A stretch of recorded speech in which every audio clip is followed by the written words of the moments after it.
미니멀리스트로 살아가기 선언한다면 소유는 작아지지만 더욱 풍요롭고 섬세한 삶이 펼쳐질 것입니다.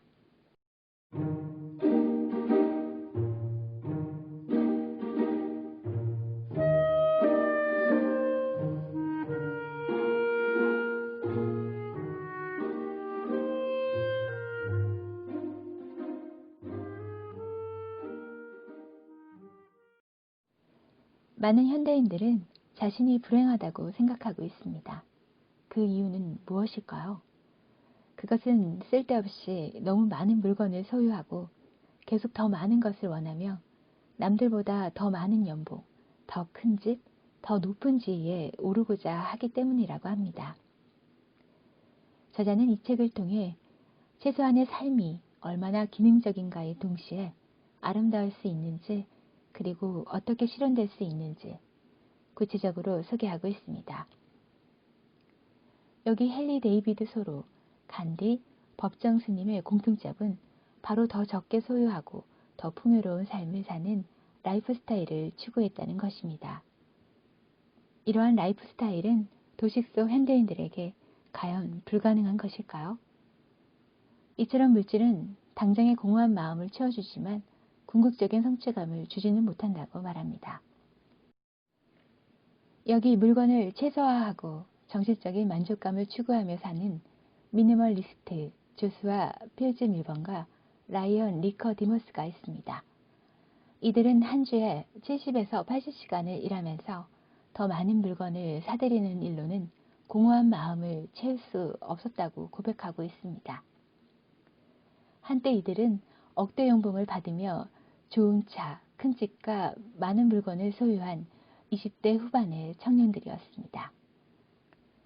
그러나 이들은 진정한 행복, 자유, 성취감을 찾기 위해 가진 것을 최소화하고 빛을 청산했으며 더 많은 사람이 삶을 가치 있게 만들기 바라는 마음에서 미니멀리즘의 여정을 기록한 글들을 엮어 미니멀리스트를 펴내게 되었습니다.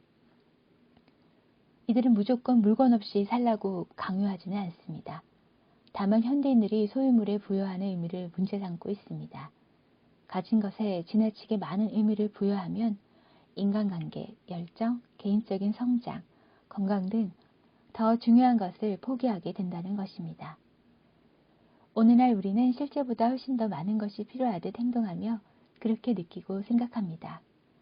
이렇게 우리는 광고에 사로잡히고 소비 문화의 덫에 걸려 우리가 만들어낸 공허함을 채우려고 물질적 소유를 갈망하지만 물건으로는 결코 마음의 공허함을 채울 수 없습니다. 그럴 수 있다고 착각할 뿐입니다. 책에는 크게 물질적 소유, 의미 있는 삶, 인간관계 등 세 가지 주제에 대해 다루고 있습니다. 또한 미니멀리스트로 사는 현실적이고 구체적인 방법도 소개하고 있습니다. 미니멀리즘을 실천하면 정리와 청소에 드는 시간이 줄어들고 쓸데없는 일에 시간을 뺏기지 않아 가장 중요한 일에 집중할 수 있으며 타인과 사회에 기여할 수 있는 여유와 마음가짐이 절로 생긴다고 합니다. 그저 마음먹기에 따라 행복해진다고 말하는 것에서 벗어나 물질적 요소를 어떻게 최소화하고 탐욕과 집착으로부터 벗어나며 인간관계를 어떻게 구축하는지 자세히 알려주고 있습니다. 여기 잘나가던 직장에 사표를 던지고 좋은 자동차와 집도 팔았으며 편안한 소파와 책 몇 권만을 남기고 텔레비전과 인터넷도 끊었습니다. 최소한의 옷 몇 번만을 남기고 나머지는 모두 필요한 이들을 위해 기부했습니다. 1년 동안 물건을 사지 않겠다는 계획을 세우고 실천에 옮겼습니다. 이는 많이 가지고 있는 것이 오히려 자유를 억압한다고 판단했기 때문입니다. 많이 가지고 있는 것이 우리를 행복하게 만드는 게 아니라 비움으로써 더 큰 행복에 다가갈 수 있다고 생각한 것입니다. 그렇게 최소한의 것으로 진정한 행복과 참 존재를 추구하는 삶의 태도를 미니멀 라이프라고 합니다. 저자는 자신들을 미니멀리스트라 소개하고 단순함과 간결함을 추구하는 예술과 문화적인 흐름을 뜻하는 미니멀리즘을 삶에 적용해 우리의 인생 앞에 너저분하게 흩어져 있는 잡동사니들을 깨끗이 지우고 더 적게 소유하면서 더 풍요로운 인생을 살 수 있음을 보여지고 있습니다. 특히 조슈아 필즈 밀번은 오하이오주 데이턴 출신으로 20대 후반에 이미 높은 직위에 올라 억대 연봉을 받으며 열정적인 삶을 살고 있었습니다. 그는 성공한 직장인의 표상이었습니다. 그러나 그는 전혀 행복하지 않았다고 합니다. 두려움과 불안, 스트레스, 우울증에 빚까지 남자는 늘 시달려야 했습니다.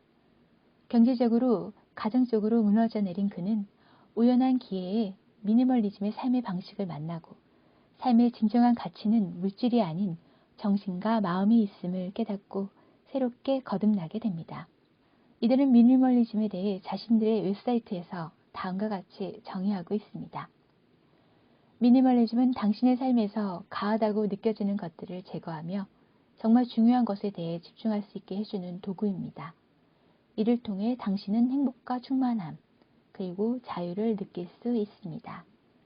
최근 저자들이 웹사이트 미니멀리스트에 썼던 글 가운데 중요하다고 생각하는 에세이들을 엮은 것입니다. 이들이 펴낸 책은 베스트셀러가 되었고 두 사람은 월스트리트 저널, CBS, MBC, 폭스, NPR, CBC 등 다양한 미디어를 통해 알려졌습니다. 또한 하버드 비즈니스 스쿨, 테드를 비롯하여 다양한 기관과 학교에서 강연을 하기도 하였습니다.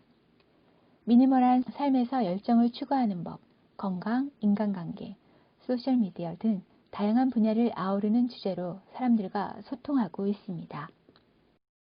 이렇듯 요즘 들어 미니멀리스트를 꿈꾸는 사람이 많아짐에 따라 어떻게 버리고 정리하는지에 관한 책이 많이 쏟아져 나오고 있습니다.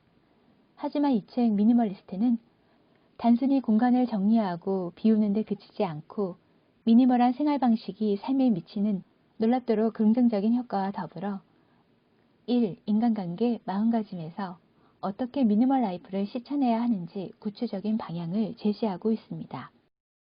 조슈아는 어머니의 장례식을 마친 뒤 아파트를 정리하게 되었습니다. 그는 어머니가 특히 좋아했던 값비싼 고가구들을 포함해 어느 것 하나 보내고 싶지 않았는데요. 트럭을 빌리고 창고 임대업체까지 알아보던 중 어머니의 침대 밑에서 상자 5개를 발견하게 되었습니다. 그것은 조슈아 자신의 초등학교 시절 받아쓰기 시험지, 공책, 스케치북 등이 들어있었습니다. 문제는 여러 해째 테이프로 봉해진 채 열어본 흔적이 없었다는 것입니다. 그 순간 조슈아는 어머니가 상자를 열어보지 않고도 나와 나의 어린 시절, 우리의 추억을 늘 잊지 않았던 것처럼 나 또한 어머니의 물건을 간직하지 않더라도 어머니와의 추억을 떠올릴 수 있을 것이다 라고 깨닫게 됩니다. 이런 깨달음을 바탕으로 어머니의 유품들을 필요한 단체와 개인에게 모두 기부하게 됩니다. 이와 같이 소비를 통해 희열을 얻던 시대는 끝나가고 있습니다. 부모 세대의 물질적 풍요로 풍부한 문화적 소양을 얻은 젊은이들은 부모 세대의 집이 금융위기로 모래성처럼 무너져 내리는 것을 보며 욜로를 외치며 미래를 위해 바로 지금의 행복을 포기하지 않으려고 합니다. 조슈아는 이렇게 말합니다. 나는 6자리 연봉, 10만 달러, 하나로 1억 원 이상의 럭셔리한 자동차를 가지고 있었고 옷장엔 비싼 옷이 가득했습니다. 나는 이른바 아메리칸 드림을 이루고 살고 있었습니다. 그러나 어머니가 돌아가시고 같은 달 이혼을 했습니다. 도대체 진짜 행복이 무엇인지 다시 의문을 갖게 되었습니다. 라이언은 다큐멘터리 미니멀리스트에서 조슈아가 정말 행복해 보였다며 이후 함께하게 되었다고 설명하고 있습니다. 이런 광범위한 흐름을 만들어낼 수 있는 토대는 바로 공유경제입니다. 공유경제의 등장이 미니멀리즘을 강력하게 뒷받침해주고 있습니다. 집안의 인터넷을 끊는 대신 와이파이가 잡히는 도서관이나 커피숍을 활용합니다. 이들은 삶의 순간순간을 적극적이고 주체적으로 즐기기 위해서는 물건이 방해가 된다고 말합니다. 이들이 일러주는 미니멀리즘의 정의로 미니멀리즘이란 소중한 것에 집중하는 힘, 불필요한 것들을 제거하는 도구, 쓸데없는 것들에 나를 빼앗기지 않을 자유, 내 삶을 만족으로 채우는 행복이라고 말합니다. 그렇다면 어떻게 시작해야 할까요? 그것은 바로 짐 싸기 파티가 하나의 방법이라고 합니다. 갑자기 이사를 가게 되었다고 가정하고 하루 만에 집안의 모든 물건을 상자에 담습니다. 그런 다음 필요한 물건을 그때그때 상자에서 꺼내어 사용합니다. 저녁에는 치약과 칫솔을, 다음 날에는 비누와 샴푸를, 또한 그날 입을 옷을, 그런 식으로 일주일을 보낸 뒤에 집안을 한번 둘러보게 되면 아마 거의 모든 짐이 상자 안에 그대로 있을 것입니다. 이러한 물건들은 향후 버리거나 기부하거나 판매하라는 것이 지은이의 조언입니다. 물건과 욕심을 비운 자리에 시간과 자유가 들어서게 됩니다. 그것을 어떻게 사용할 것인가는 당신의 열정과 사명에 답이 있다고 합니다. 이와 같이 미니멀리즘은 중요한 것에 집중할 수 있도록 인생을 간소화시켜주는 도구입니다. 그래서 더 특별하고 유용합니다. 미니멀리스트로 살아가길 선언한다면 소유는 작아지지만 더 풍요롭고 섬세한 삶이 펼쳐지게 됩니다. 미니멀리스트는 물건이 아닌 인생 그 자체에서 행복을 찾습니다. 단순한 길이 가장 풍성하고 아름답다고 하였습니다. 어쩌면 필요할지 모르는 물건은 거의 필요할 일이 없으니 버려라. 삶을 가치 있게 하지 않는 물건은 없애라. 미니멀리즘은 많은 방해물을 제거하고 중요한 것에 집중할 수 있게 합니다. 의미 있는 삶을 위해 불필요한 것을 제거함으로써 불안한 미래, 저성장 시대를 위한 현명한 라이프 스타일입니다. 세계 경제는 장기 침체에 빠져들고 우리나라도 저성장 시대의 초입에 들어서고 있습니다. 낮은 경제 성장률, 높은 실업률, 고용 불안정, 폭주하는 가계비세에 포위된 우리는 더 이상 예전처럼 성공과 대박을 꿈꿀 수 없게 되었습니다. 우리의 앞날은 불안하고 우울하며 위축될 수밖에 없습니다. 하지만 우리에게는 대안적인 라이프 스타일이 있습니다. 바로 단순함과 간결함을 표방하는 미니멀리즘을 우리 삶에 적용함으로써 적게 소유하고 적게 소비하면서도 진정한 풍요와 충만감을 누릴 수 있습니다. 더 나아가 자신만의 온전한 세계를 구축하고 타인과 사회에 기여하는 더 나은 삶을 모색할 수 있습니다. 레스 이즈 모어라는 유명한 말이 있습니다. 20세기 독일의 건축가 루드비 미스 반데오로에가가 처음 쓴 말로 건축가나 디자이너들이 격언처럼 가슴에 새기곤 하는데요. 직역을 하면 적을수록 많다라는 예술적인 의미가 됩니다. 장식이나 요소가 추가되는 것보다 간결함이나 단순함을 추구하는 것이 더 풍요롭고 더 많은 것을 보여줄 수 있다는 뜻입니다. 즉 간결한 것이 더 풍요롭다. 간결한 것이 더 많은 이야기를 품고 있다는 의미가 됩니다. 우리 삶도 마찬가지입니다. 더 많이 가진 자가 재산과 소유물에 비례하여 더 행복한 것은 아니라는 사실에 공감한다면 더 적게 소유하면서도 더 풍요로운 역설적인 삶은 얼마든지 가능하다라고 할 수 있습니다. 조슈아와 라이언은 미니멀리즘을 삶에 적용하면서 불안과 우울, 시기와 질투, 공허함과 상실감으로부터 벗어날 수 있었습니다. 이 책은 그저 마음먹기에 따라 행복해진다고 말하는 것이 아니라 물질적 요소를 어떻게 최소화하고 탐욕과 지적으로부터 벗어나며 인간관계를 어떻게 구축해 나가는지 구체적으로 알려주고 있습니다. 적게 소비하고 적게 소유하는 삶, 자발적 소박함을 통해 내면과 정신의 풍요로움을 가꿔가는 삶, 자신만의 작은 세계를 구축하고 즐기는 삶은 가능합니다. 지금 이 시대에 자신의 좋음과 행복, 타인과의 공존을 위해서는 최소한의 삶, 즉 미니멀리즘을 삶에 적용해야 합니다.